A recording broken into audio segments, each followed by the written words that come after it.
so excited to talk with you today.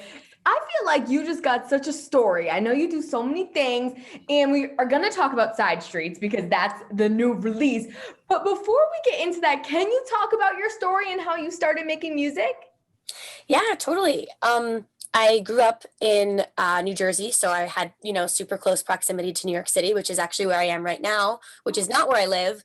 But I am here for a couple of weeks just to do some release stuff and play some shows, etc. But um, yeah, I grew up seeing Broadway shows with my family, and I was always very enamored by musical theater and kind of the culmination of different disciplines of music and character and costumes and props and all of that. So I definitely kind of caught the bug via Broadway. And when it was time for me to start working, I did the musical West Side Story on the road for a couple of years.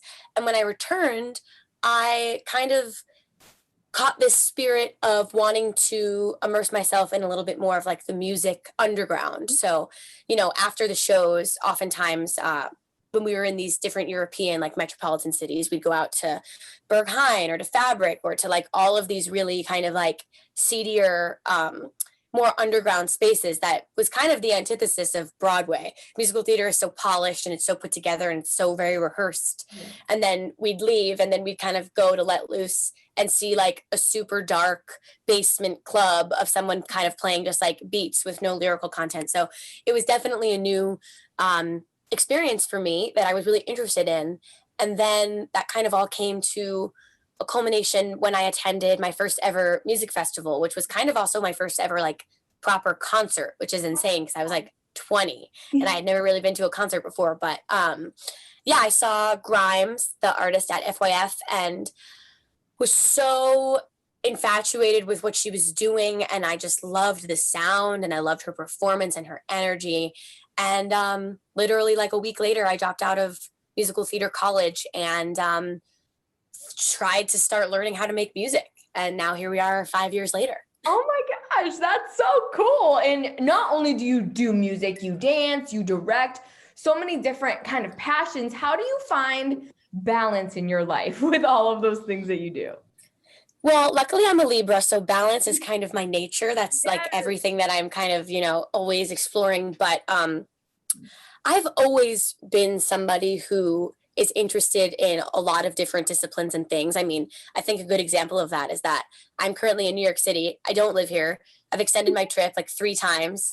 I've been here for like 6 weeks because I really feel like I need to be here right now. And New York is calling me and this community is calling me. And I'm feeling more, I'm feeling like I have a good work-life balance here. Sometimes in LA, I feel like I'm just working. Right. So I am very interested in always kind of exploring whatever's in front of me. And, I've always been really adventurous with like the food that I eat. I've always been really adventurous with the types of people that I get to know and the places that I visit. So I think I've always just been somebody that has a large plate and wants to fill it with a lot of different stuff. Yeah. Like it literally is like going to like Epcot. And you're like, okay, I'm going to visit all these different countries. Like that's kind of what my life has always felt like. So I've just been interested in always exploring the unknown and kind of always being like in New York or in LA or, doing music, but also doing film or, singing and dancing. Like there's always been a lot of facets. So I think that finding balance is something that does come naturally to me. Of course, there are hiccups and there are lots of times where I feel like I'm overexerting myself. So it's never perfect, but it's definitely just the lifestyle that I've chosen to lead. I love that for you because I feel like that keeps life exciting too. Life is too short to not get your paws on everything you want to do. It's totally true. Sure. Absolutely. Flash forward to today. Side Streets is out. How was release day for you? I know it came out on Friday. Yeah, it was great. We had a release party in Bushwick at one of my favorite venues, Lot 45.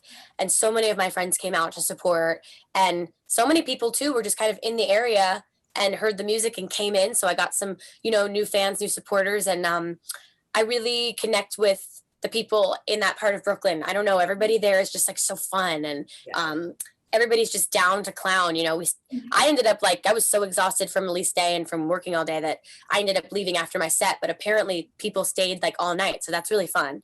And yeah, it was great. I've got a great team and they're really on top of things, and they're all in LA. So I really commend them for putting up with the patience of like, they probably get texts at like 6 a.m. because it's 9 for me. I'm like, okay, let's go. And they're like, okay, it's 6 a.m. But no, release day was great. And we've got three more release days kind of in the calendar for the remaining of this project. So it's really just started. And yeah. It's just the beginning. I love the track. I feel like I'm hanging out with you guys when I listen to it. Like I'm a part of it. So what inspired you to create this? That makes me so happy to hear that. That's exactly the point.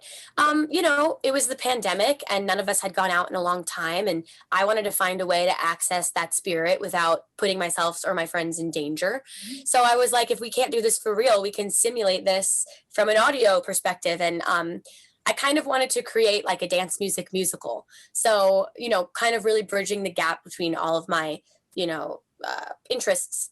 And I also took a swing at that with the previous EP that I released that was kind of trying to marry the worlds of like dance creation and dance music creation. And so that was something that I explored through MIDI in Motion, which was the other EP that I released. And that was more of like a technical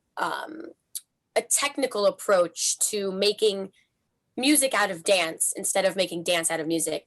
Whereas now I feel like I got that out of my system and I kind of said that already. And now what I wanted to do was make story out of music and really bridge the gap between, getting to know a group of characters. And even though these names are anonymous and you don't necessarily know who's speaking, you'll see throughout the rest of the EP that these voices come up time and time again. So it's the same group of people as we kind of embark on this night out through, the Uber to the pregame, to the drag show, to the fast food, to the after party, to the ride home. You really kind of go on the 15-minute journey. So I love that. I'm extra excited now for the EP, knowing there's that fluidity to it with the same voices. Amazing. That's really awesome. And I know you released this through Pop Gang Records. And I actually just interviewed the founders last week. So I got to ask you, what was it like working with those guys? Yeah, they're great. They're from the Bay and they had a really great thing going there. And I think it was time for them to kind of graduate from that scene and move over to Los Angeles where things are really happening. So it's cool to see them really take ownership, take stock of this community. They're signing a lot of really talented artists and I'm excited to see, what's in store for them. Absolutely. And as you kind of mentioned, this track that you just released will be a part of the EP that's coming up, Night People. What has been the process putting this together? Yeah, it was a lot of time just logging these audio clips from these Zoom conversations that I had with these people to put together this project. So it was a lot of just me and my headphones kind of like, chomping away at trying to make these conversations sound linear because they're all chopped together from different conversations from different people. So I kind of had to create reality that didn't exist. I kind of had to like find somebody that was talking about Taco Bell and then the other person that was talking about Taco Bell and then lump them together and put them in an order that sounds like you're actually in a conversation with them. So it was definitely a very interesting process. I also worked with one of my main collaborators. His name is Desert Disco. He's fantastic. And from a sonic standpoint, he gives me a lot of pointers and is very much a helpful part of the process. So I spent a lot of time with him and listening to his stuff and kind of, building a pool of references that I really wanted to emulate. So lots of time alone in solitude, lots of time just kind of plugging away. And I'm very relieved that it's over. I bet. That's incredible that you've got all of those clips from Zoom too, because they sound so good. You would never know. That's great to hear. It was just AirPods and Zoom. Nobody had any fancy mics or anything. We just, yeah. It sounds really great. Is there a release date for the EP yet? Not quite, but we're getting very close. We're getting very close to knowing. I can say that it will definitely be in September. Awesome. Oh, that's right around the corner. Isn't that weird? It's the fastest year I've ever lived. I know. How is the summer like kind of coming to an end? It's not okay. It's not okay, but we accept what we accept. I know, as you mentioned as well, you have a huge love for dance. So I'm curious, how does dance affect how you make music? Completely. It's then that not only really affects how I make music, it is how I make music. It is my access point is definitely from movement. So, first I'll kind of like build the drums, and instead of just kind of like plunking out like a lead or a guitar or a synth, I start to move my body and I start to say like, what are the accents that I'm trying to hit? What feels most natural? Where do I feel like this needs to go? And from there I can kind of take a signal from my body, as kind of like corny as that sounds. It's just really, I haven't been producing since I was 10 years old. Like I've been dancing since I was 10 years old. So I, feel like that's the tool that I have. So that's what I work with just out of necessity. Yes. Last week, I interviewed Nomani, who used to be in Fifth Harmony, and she's also a dancer. And I asked her the same question, and she said the same thing as you. So that's really interesting how that can affect your creativity. Yeah. And, she's an example of she's one of the few examples of, someone in the pop space who like actually can dance. No shade to other artists, but, You're right. all of us in the dance and the choreography community really have utmost respect for her specifically because she is really like challenging the norm, and she's putting very difficult choreography into her videos, and she's keeping up with the dancers in a huge way. Oh, have So, you seen the Wild Side music video? I can't watch it enough, at least once a day. She's so great. She's so great. And you're so great too. So I love that you guys have that in common. That's a I beautiful. love that. Thank you. Of course. Performances. Do you have any coming up? Yeah, so I actually just wrapped two here in New York, but when I get back to LA on the 13th, I've got a show. It's called Cyber Rodeo. It's going to be at Catch One in Los Angeles with the Pop Gang people, and one of my really good friends, a couple of my really good DJ friends are also on the bill. But before that, I actually am going to be performing at Webster Hall this Friday, but not in the way that you'd think. I'm dancing for one of like these drag queens. She's a very big drag queen. Her name's Alaska, and she's like very popular. And so I was asked to be one of her dancers. So I'll be up there at the Webster Hall stage, just kicking ass and supporting Alaska. And then we have two more shows next week at a venue in Brooklyn called $3 Bill, where I'll be dancing for her as well. And I've never danced for her before, and I don't really dance like that anymore. But when the opportunities do come up, it's really fun. And it really just feels like an easy job because I don't have to choreograph it or direct it or make the music. I can just like actually support. So that's going to be a fun thing too. That sounds like it's going to be so fun. I need to see footage of that after it occurs. That's awesome. Absolutely. People come to maybe a DJ set of yours type of performance. What can they expect? I think that I am very much a believer that there should be like a journey. So it's not just like you're starting at an energy level of 10 and then you go to 10. I like to kind of match the energy of the crowd. So if it's earlier on the night and people are still filing in, I'm kind of like trying to match that tone. So I'm not going too hard. I'm not going too crazy. And I'm playing maybe recognizable stuff that people can sing along to passively, but they can also get their drinks and meet their friends. And then as the stage starts to really fill out, or the space starts to really fill out, that's when I kind of start to like rev it up, go there. I usually, humor is like a big part of my sets. So I like to kind of troll the audience and play like maybe what you wouldn't expect me to play, like a theme song from an old cartoon that we all used to love, or like a TikTok sound that's kind of trending right now. I'll kind of remix that into an edit and redrum it with another pop song. So people kind of, I love to like be DJing and look up and see everybody looking around like what's going on, Yes. so because people are talking, and at a DJ set, it's not like a concert where like you're silent and you're watching the show. Everyone's kind of vibing and letting loose. So I like to kind of go with that energy and not just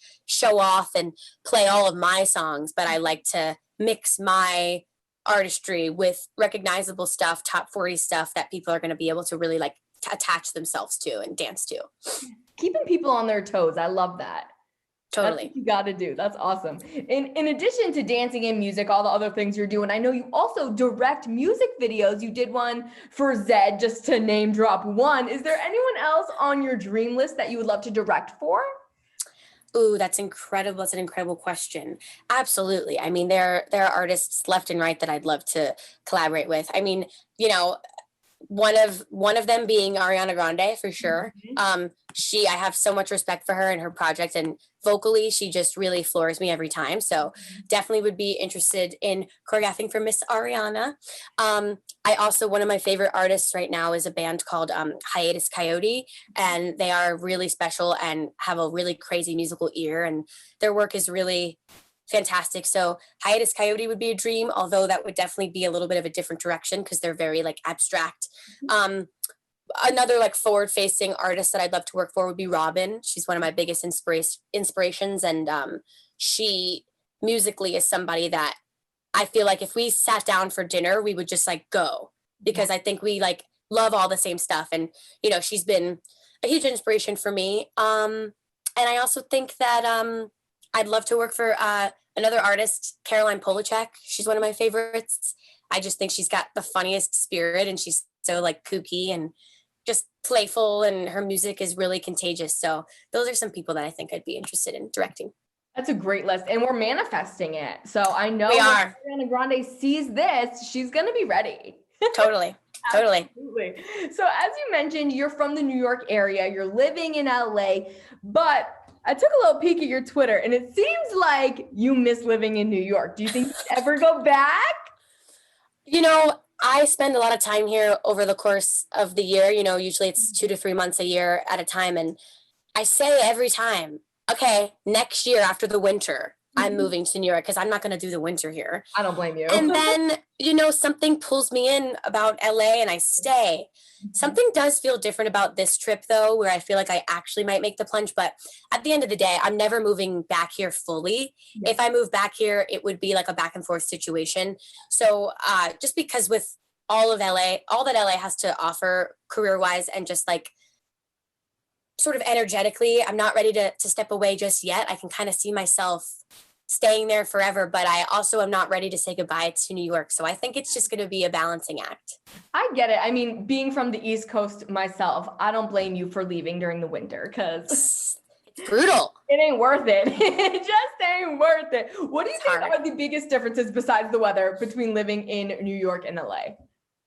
I just think accessibility. I think that there's like a big veneer over LA where like it's kind of a rich man's playground and you can't really like get in until you know somebody or but with New York, it's like, I feel like you can walk out on the street and like physically bump into like, the CEO of Interscope and be like, hey, I make music. And then like somehow something comes of that always. Like, I feel like I always have these cosmic experiences here where I meet the person that I needed to meet to get me to that next level just completely organically. So LA feels a little bit more gatekept in a weird way, but at the same time, there's so much opportunity in LA where I feel like in New York, maybe there isn't as big of a bandwidth. I mean, it's literally a smaller place. It's so much smaller and everything is so congested. So I think both places really have an incredible amount to offer, but just in like different ways. For sure.